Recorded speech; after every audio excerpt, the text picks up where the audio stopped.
Tao po, cute ka ba? Animal ka ba?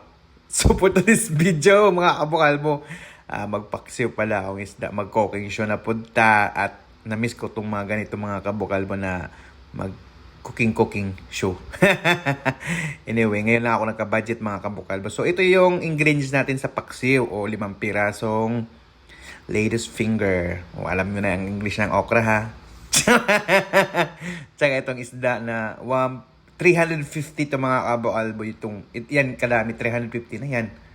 Baling mahal. Tapos sabihin ni DTI na pang Noche Buena natin is 500. Samantalang ito, 15 pesos. Yung okra.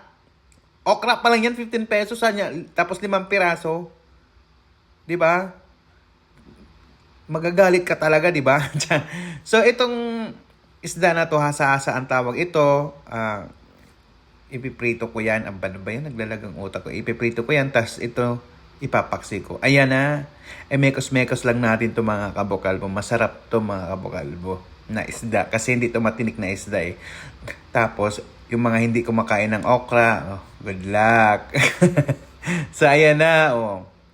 Ganyan kadami yung natin, ingredients. Okra lang ang dyan, ang top of the mind.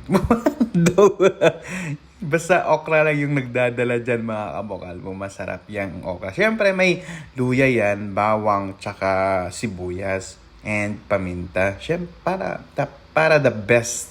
Diba? Kanya na ako magpaksiw. Wow, kala mo naman. So ayan, habang iintay natin pakulo, naiisip ko talaga yung sinasabi ni DTI na 500 pesos ba. Gigil mo ako, 500 pesos. Pero, kung tutusin, makakatipid nga ako para sa nanay ko kasi 500 pesos lang eh.